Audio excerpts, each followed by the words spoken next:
Karnataka to India A, India A to India. So ಬೇಗನೆ ತುಂಬ ಬೇಗನೆ ನೀವು ಸಕ್ಸಸ್ಫುಲ್ ಕಂಡ್ರೆ ನಿಮ್ಮ ಒಂದು ಜರ್ನಿಯಲ್ಲಿ.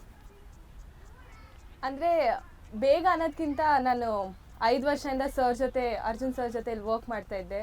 ಸೊ ಹಾಗೆ ಸೀನಿಯರ್ ಕ್ರಿಕೆಟಲ್ಲಿ ನನಗೆ ಫಸ್ಟು ಸಕ್ಸಸ್ ಸಿಕ್ತು 50 ಓವರ್ ಫಾರ್ಮ್ಯಾಟಲ್ಲಿ. ಆಮೇಲೆ T20 ವರ್ಕ್ ಮಾಡಿದೆ. ಅದಾದಮೇಲೆ ಇಂಡಿಯಾ ಎ ಕಾಲಪ್ ಸಿಕ್ತು. ಅದ್ರ ಮುಂಚೆ WPL ಆಗಿತ್ತು. ಸೊ ಎಲ್ಲ ನನಗೆ ಆಪರ್ಚುನಿಟಿ ಹಾಗೆ ಓಪನ್ ಅಪ್ ಆಯಿತು. ಸೊ ನಾನು ಅದನ್ನೆಲ್ಲ ಗ್ರ್ಯಾಬ್ ಮಾಡಿ ಪರ್ಫಾರ್ಮೆನ್ಸ್ ಕೊಡೋಕ್ಕೆ ಸ್ಟಾರ್ಟ್ ಮಾಡಿದೆ. ಹಾಗೆ ಇಂಡಿಯಾ ಕಾಲಪ್ ಬಂತು. ತುಂಬ ಖುಷಿಯಾಗಿದ್ದೀನಿ. ಸರ್ ಅರ್ಜುನ್ ಸರ್, ನೀವು ಶ್ರೇಯಾಂಕ ಅವರ ಹಿಂದೆ ತುಂಬಾ ಶ್ರಮ ವಹಿಸಿದ್ದೀರ, ನೀವು ಸ್ಯಾಕ್ರಿಫೈಸ್ ಕೂಡ ತುಂಬ ಮಾಡಿದ್ದೀರ. ಸೊ ನೀವು ಶ್ರೇಯಾಂಕ ಇಂಡಿಯಾ ಡೆಬ್ಯೂ ಮಾಡಿದಾಗ ಸೊ ನಿಮ್ಗೆ ಯಾವ ಥರ ಫೀಲ್ ಇತ್ತು ಸರ್? ನನ್ನ ಲೈಫಲ್ಲೇ ನನಗೆ ಮೋಸ್ಟ್ ಹ್ಯಾಪಿಯೆಸ್ಟ್ ಮೂಮೆಂಟ್ ಅಂದರೆ ಅದು December 6th ಯಾವತ್ತೂ ಮರೆಯೋಲ್ಲ. ಅವಳು ಫಸ್ಟ್ ಟೈಮ್ ಹಡಲಲ್ಲಿ ಹರ್ಮನ್ಪ್ರೀತ್ ಬಂದು ಕ್ಯಾಪ್ ಕೊಟ್ಟರು.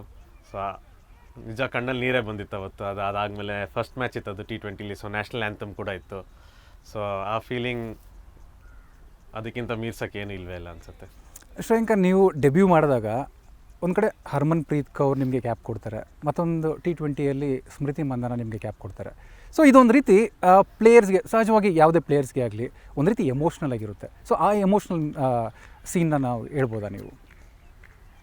ಆ್ಯಕ್ಚುಲಿ ನನಗೆ ಗೊತ್ತಾದಾಗ ನಾನು ಡೆಬ್ಯೂ ಮಾಡ್ತಿದ್ದೀನಿ ಅಂದಿದ ತಕ್ಷಣ ಎಲ್ಲ ನಾನು ಫುಲ್ ಮೆಮೊರೈಸ್ ಮಾಡ್ತಿದ್ದೆ. ಇವಾಗ ಯಾರ ಹತ್ರ ಕ್ಯಾಪ್ ಇಸ್ಕೊಳ್ಬೇಕು, ಹೆಂಗೆ ಇಸ್ಕೊಳ್ಬೇಕು, ಯಾವ ಥರ ರಿಯಾಕ್ಟ್ ಮಾಡಬೇಕು, ನ್ಯಾಷನಲ್ ಅಂತ ಹೋಗ್ಬೇಕಾದ್ರೆ ಯಾವ ಪ್ರೈಡಲ್ಲಿ ಹೋಗಬೇಕು ಅಂತೆಲ್ಲ ನಾನು ಇಮ್ಯಾಜಿನ್ ಮಾಡಿದ್ದೆ. ಅದಾದಮೇಲೆ ಆ ಮೂಮೆಂಟ್ ಬಂದಾಗ ನಿಮಗೆ ಗೊತ್ತಾಗಲ್ಲ ಏನೇನು ಯಾವ್ದು ಮಾಡಬೇಕು ಅಂತ.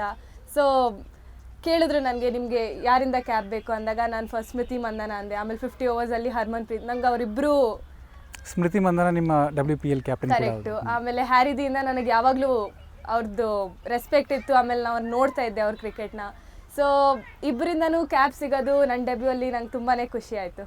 ಸೊ ಮತ್ತು ಅರ್ಜುನ್ ಅವರೇ, ನೀವು ಅವರು ಡೆಬ್ಯೂ ಮಾಡೋದಕ್ಕೂ ಮುಂಚೆ ಏನಾದರೂ ಹೇಳಿ ಕಳಿಸಿದ್ರಾ ಈ ಥರ ಇರಬೇಕು, ಈ ಥರ ಮಾಡಬೇಕು? ಯಾಕೆಂದರೆ ಪ್ರತಿಯೊಂದು ಶ್ರೇಯಾಂಕ ಅವ್ರ ಕರಿಯರ್ ಹಿಂದೆ ನೀವು ಇರ್ತಾಯಿದ್ರಿ. ಸೊ ಶ್ರೇಯಾಂಕ ಆಟೋಮೆಟಿಕ್ಲಿ ಅಂದರೆ ನೀವು ಈ ಥರ ಮಾಡಬೇಕು, ಈ ಥರ ಎಮೋಷ್ನಲ್ ಕಂಟ್ರೋಲ್ ಮಾಡಬೇಕು, ಸೊ ಈ ಥರ ಏನಾದರೂ ಹೇಳ್ತಾ ಇದ್ದಾರೆ ನೀವು? ಇಲ್ಲ, ಕಂಟ್ರೋಲ್ ಮಾಡೋದಕ್ಕಿಂತ ನಮ್ಮದು ಏನಂದರೆ ಏನಿದೆಯೋ ಮೂಮೆಂಟ್ನ ಎಂಜಾಯ್ ಮಾಡು, ನೀನಾಗಿರು. ಸೊ ಬೇರೆಯವ್ರ ಥರ ಇರಬೇಕು ಅಂತ ಆ್ಯಕ್ಟಿಂಗ್ ಮಾಡೋಕ್ಕಲ್ಲ. Don't have to act cool. Emotions with ಕಣ್ಣಲ್ಲಿ ನೀರು ಬಂತ ಬರಲಿ, ನೋ ಪ್ರಾಬ್ಲಮ್. ಸೊ ನೀನಾಗಿರು, ಬೇಸಿಕ್ಲಿ ಬಿ ಒರಿಜಿನಲ್. ಸೊ ಬೇರೆಯವ್ರ ಥರ ಏನು ಇರಬೇಕಾಗಿಲ್ಲ. You have prepared well, you've practiced as much as you have to practice. You're ready for the big stage. So ಈಗ ಏನಿದ್ರು ಏನು ಪ್ರಾಕ್ಟೀಸ್ ಮಾಡಿದೆಯೋ ಅಲ್ಲಿ ಹೋಗ್ಬಿಟ್ಟು ಶೋ ಆಫ್ ಯುವರ್ ಸ್ಕಿಲ್ಸ್,